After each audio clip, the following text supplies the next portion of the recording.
Hello, and a huge welcome back to the PDHP and CAFS podcast. I hope you are doing really well. We are at the back end of a busy term 3, and I know that many of you are waiting for your Year 11s to finish their exams, and you're getting ready for your students in Year 12 to graduate, because graduation for most schools is in week 10, which is next week. This has probably been the busiest, craziest term, I think, of my career, because there is lots happening in the background. We have our Health and Movement Science membership up for registration and renewal at the time of recording, but we also have the CAFS conference. Everything's happening for pdhp.net with the website. The content is ready to be uploaded. I now need to record some videos to go alongside those. And as I've mentioned on social media, they all won't be ready all at once because, Dan spent 10 years also building pdhp.net and all the content. So I am only but one woman, but I will go as quick as I can, and I'll provide lots of videos that are short, bite-sized to help the kids as well. So today I'm sharing with you 5 common mistakes that I've seen like years and years of experience in CAFS. So these are things that I've seen and witnessed in my own classroom with my students, with common mistakes that they make with content, mistakes that I've seen when I presented professional learning to teachers, mistakes that I've made presenting for what I think 2007 is when I started doing face-to-face and online revision sessions for New South Wales CAFS students. I've been around HSC for a long time, and I also have seen a lot of these mistakes in my 16 years as a HSC marker, 5 of those as the head HSC marker in New South Wales. So these are things that I think might be evident in your own classrooms right now. So I've prepared a couple of little slides for you. Hopefully that will help you. I'm a very visual learner, and I've only kind of really realised how much of a visual learner I am since I kind of left the classroom. Isn't that funny? You kind of learn a lot more about yourself. So these are some common mistakes that I've seen time and time again. So when we look at HSC work, all the way back to research methodology, quantitative and qualitative data. So this kind of comes up when we introduce stuff on, you can either have primary research or secondary research. And when you're researching, you're going to hopefully find some qualitative data and also some quantitative data. So hopefully my visuals will help you. I've got some posters and stuff that I can share with you as well for this to help make those differences really clear. And especially, we are coming up to the pointy end of HSC. You're currently in that revision mode. The kids are gearing up for revision on the downhill slope to HSC, but we still have 50% up for grabs. So hopefully this is very timely. I'm also sharing a lot of these because these are some things that I've decided to focus on at the CAFS conference this year, because I take for granted the content I have up here in my brain with CAFS. Being around the course for over 20 years, I really know the ins and outs, and a lot of these concepts, time and time again, I see those mistakes in the kids' writing, in their expressions, in multiple choice. So I've decided to focus on many of these at our CAFS conference this year. So let's dive into the difference between qualitative and quantitative. So a lot of the kids will talk about that quality data is like good data that you're going to get from your evidence and from your research. So don't forget qualitative data. We have the word quality in there. That's kind of like a bit of a memory jogger, but it's more about the collection of data that you're making is going to be, going to give you quality results through how you're going to do your research. So it's rich information. You can potentially gather this sort of data when you're going to conduct an observation or probably accumulate some sort of case study or interview. That kind of process allows the students to be able to gain really valuable information around their topic because, the subjects can talk about their opinion or their values in a lot more in depth. So it's really talking about in-depth data, whereas quantitative data is more about the numbers. So Obviously, that data can be quantified. That's why that's, quantitative data, and that's from numbers. So numerical data from statistics, trends, data, graphs, and then they're less subject to bias because they are numbers. It is numerical data. So things like data from a questionnaire, whether it's yes or no. So a lot of closed questions in a questionnaire will give you lots of quantitative data. And then obviously open-ended questions will give you more qualitative data in a questionnaire. A Likert scale or some sort of data that has been collected from your questionnaire, when it's being presented in like a pie chart or a line graph, you can then obviously quantify that data. So that's quantitative data. So the way I teach the kids is I say, well, look at the first part of it, like qual is qualitative, and then quan is quantitative. So quantity, numbers, statistics, values, etc. Let me know if your students get those a little bit confused as well. All right, next one in relation to research as well is reliability and validity. Hands up, and you can even send me a message on Instagram, kellybell.coach, and let me know if this is one of the common mistakes that your students still make. Now, I've presented quite a few masterclasses this term with to our students, and something that I've seen, like students all across New South Wales. And this is one that I see straight away that they don't know the difference. I choose a multiple choice question that will help them show that difference. And straight away, I can see that there's a mistake in their understanding because they get this particular question wrong. They confuse reliability with validity. So in terms of reliability and validity, we're looking at really primary data that you're using. A lot of the kids think that validity, like this is a valid article that I'm going to use in my research, but reliability and validity is more about the tools that you use to actually gather your data, not necessarily about the articles you find that you might then use in your literature review. It's more about the tools that you use to actually, choose your sample, what methods you might use for sampling, that type of thing. So it's more about the primary data that you're going to use rather than your secondary. So reliability refers to something that would be like repeatable. So like a study that you can repeat time and time again, or processes in your research that can be repeated. So reliability refers to the repeatability and consistency of measurement of research. So you might conduct your research in similar or the same conditions time and time again to get the same or similar results. And what I share with schools is I say, reliability is like a recipe. Don't use recipe in your exam in your HSC, but reliability is like a recipe. And I kind of choose something that they would hopefully resonate with. I say, if you're going to bake these really gooey, delicious chocolate brownies, you're hopefully going to follow the recipe step by step every single time you do it to get that really delicious result every time you cook those brownies. Same with reliability.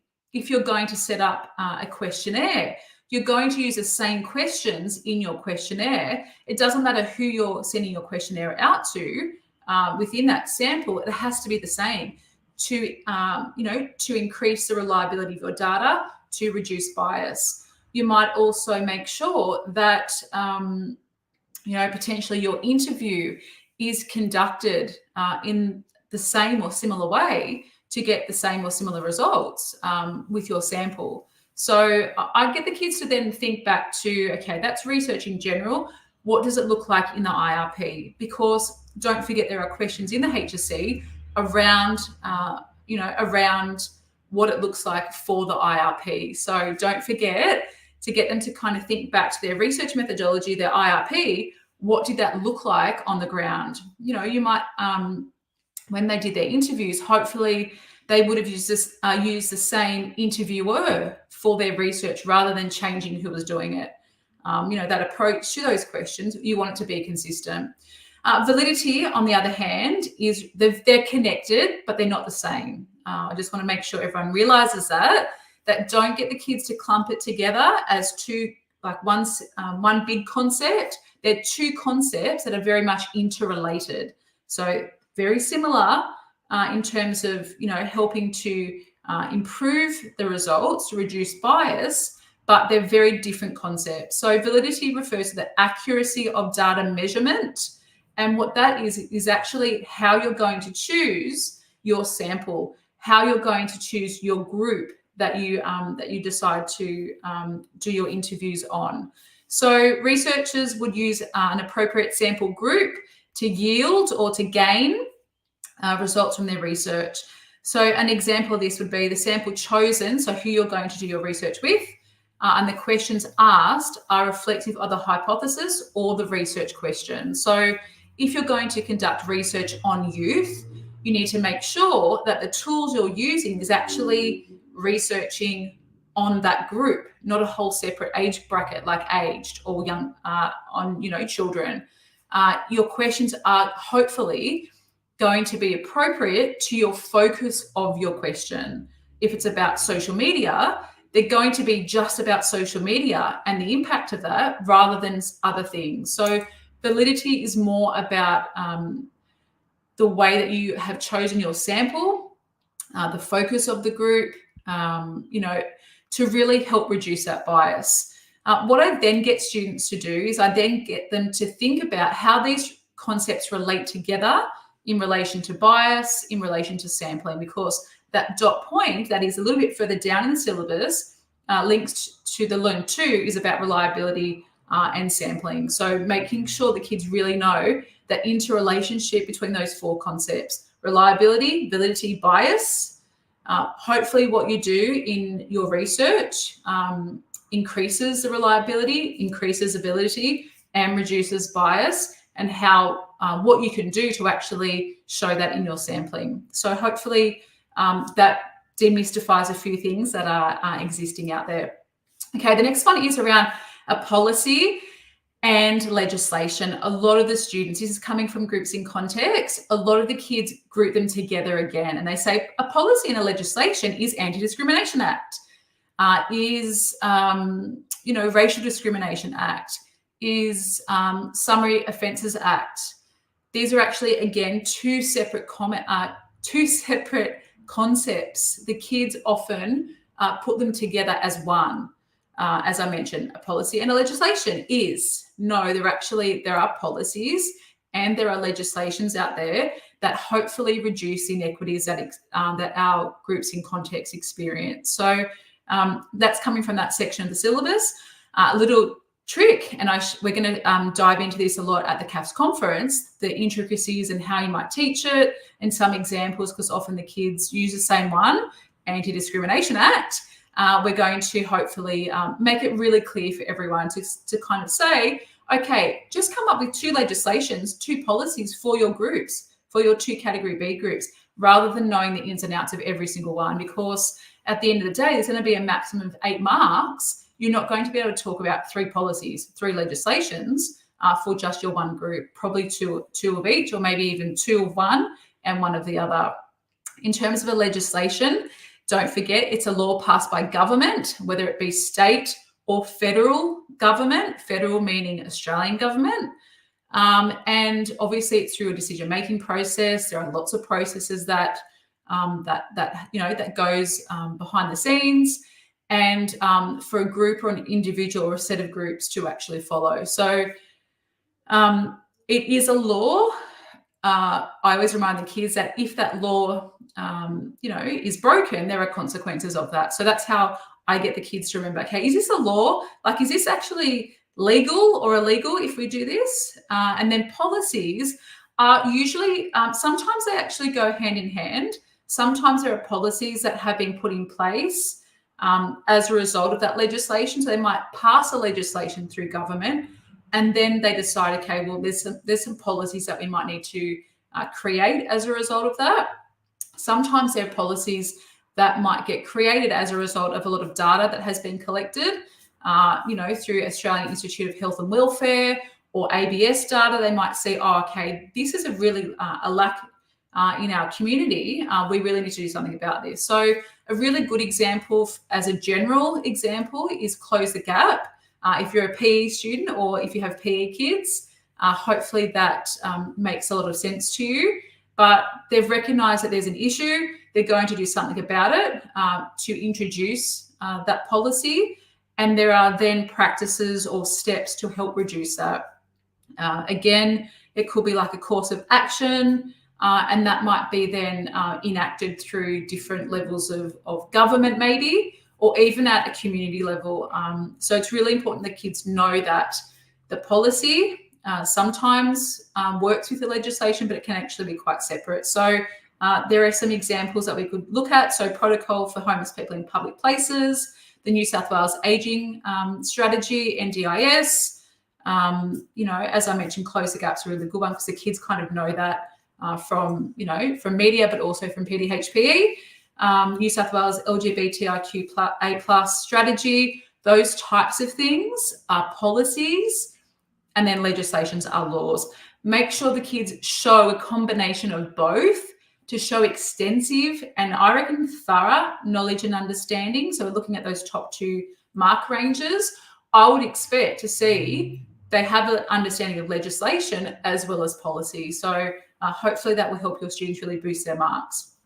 Okay, the next one that, again, within groups in context is very much confused is government agencies and community organisations. So when you're starting to teach it all the way back at families and communities, I think it comes up in that last section, you need to really show the kids that, no, maybe it's in support in resource management. Anyway, it's in there twice. It probably is in resource management. You would be showing the kids that, okay, well, there's government agencies run by the government, organisations, but there are also community organisations. So government agencies or organisations that are within the government that provide formal support to parents, carers and individuals or groups in the community. So Centrelink, Medicare, New South Wales Health, Ambulance Police, New South Wales, Australian Government Department of Health, Department of Communities and Justice. They're all those government agencies run by the government, and there are community organisations.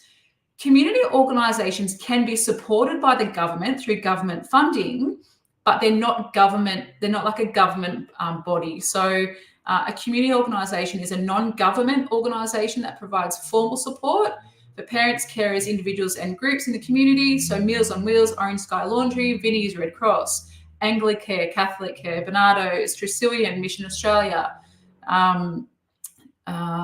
Coast Shelter, I'm thinking of a local one for me. Those types of organisations are community organisations. So again, a lot of the kids confuse those. They often make a mistake between them and say,